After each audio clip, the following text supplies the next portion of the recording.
Short-term forecast, yeah, pollen going up for tomorrow, which really is not a surprise because we had some pretty good rainfall across the area yesterday, and that is really helping us when you look at our deficit that was pretty significant for the year and for the month. Take a look at the numbers with meteorologist Zack Webster. We've been stuck in a fairly dry pattern over the last several months. The good news is April has gotten off to a fairly wet start. That good soaking of rain that we saw over the last couple of days has already brought our rainfall total for the month of April up above 3 inches of rain, and that's already got us close to 2 inches above normal for rainfall for this point in the month of April. It's a good start, but it's a pattern that we hope continues to stick around. We have not seen a month with above normal rainfall since September of last year, and with so many of those months in a row where we've seen rainfall below normal, while April's off to a pretty good start, 2025 is not off to as good of a start. A little over 12 inches of rain so far in 2025. That puts us a little over 3 inches below normal for this point in the year. Again, April off to a good start, but we'll need to see that pattern continue for us to start to make up some progress on that deficit.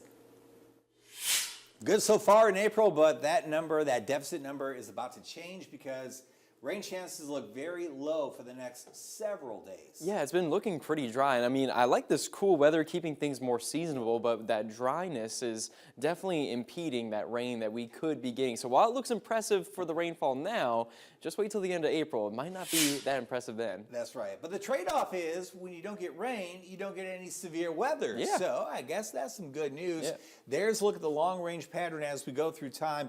That little system comes on through here. That is Friday, 2 o'clock in the morning. So perhaps a line of showers areas north at that point. That will be more significant areas north of us in Alabama. But you take that away, and there's really nothing for the weekend. That's Sunday into Monday, Tuesday. Some showers and storms well off to the west of us by the middle of next week. But Ryan, that does not look very impressive as it comes in here late week. Yeah, it really kind of loses its steam as it makes its way through. And really what I've been noticing is we were watching it yesterday, that troughiness, you know, it just pulls a lot of that dry air in. We need a little bit more of that energy to come back in from the Gulf. Makes a huge difference. Yeah. The north wind is a dry flow, a southerly wind, a very moist flow. So with that dry flow in place here for the next 6 to 10 days, really not looking at much in the way of significant rain in our area. A good chance of below normal rainfall in that 6 to 10 day period, a little more active for the central part of the country. And then as we go towards 8 to 14 days out,